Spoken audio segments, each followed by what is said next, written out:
sense it being less strong? Do you think it's just as strong as it was back in 1998? I mean, tell me a little bit about how you see society changing right now. Well, what we're seeing is that we're actually making giant steps toward equality, finally, for the gay community. And those who don't want to see that are striking back all the harder. So we're still seeing that violence. We're not hearing about it in the media like we used to, but it is still happening, and in particular against those members of the transgender community are really feeling violence. You've been to Las Vegas several times. How is Las Vegas's audience? Is it different from other cities where you've been to around the country? Well, you know, I don't think so. I did 2 high schools this morning, and those kids were great. They were amazing. They participated in the Laramie Project, so they had really a wide knowledge of what happened to Matt and the story. They were terrific. But everywhere you go in the country, whether it's very accepting Northeast or the not so accepting other parts of the country, you're going to find pockets of, you know, great support and pockets of not so much. So it's, I think every city has its own demographic and its own special story. You know, we are changing. We are advancing in many respects. You know, it's a very different world from the world your son knew.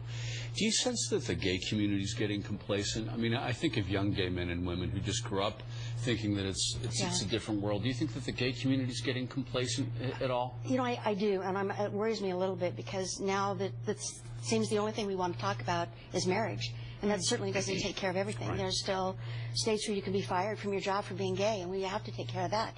I find it ironic that the military is really the only place where your job is federally protected now, but there's still a lot of work to do, and if we think that marriage is going to fix it all, it just isn't. And you know, hearts and minds are changing, and we need to get this all done, and then we can work towards the process of acceptance elsewhere.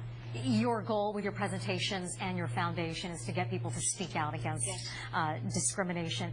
And I imagine the audiences that you speak to, they are just in awe of hearing your story, of hearing Matthew's story. But what is your takeaway? What do you take from every presentation? And from, again, all these cities around the country. Well, it certainly makes me feel like I'm still part of Matt's world. All those people represent Matt to me. So it's great to feel their warmth and affection for Matt's story and for Dennis and I. And the work that we do to try to make their lives better. They understand it's hard for us, but it's important for us. We just wanted to make things better for Matt's friends and his peers. We certainly didn't think 15 years later we'd still be doing it. But here we are, and things are getting better. What do you think about, I mean, you know, Matt left us far too soon. For those who never met him, which is the majority of us, what kind of person was he like? He was really fun. He loved to experience new things. He loved languages. Everybody was his friend. He'd strike up a conversation with a stranger on the bus. It was Matt was all about new things and making people feel better about themselves. When he was just a little kid, bullies in the schoolyard were like the biggest thing for him, because they weren't bullying him, but they were bullying his friends, and he didn't want that to happen. So he tried to figure out ways to make it work better. He was a peer counselor when he got older, and he was a good listener. People trusted him, and he was just a really good, big-hearted, smart, funny, argumentative young man.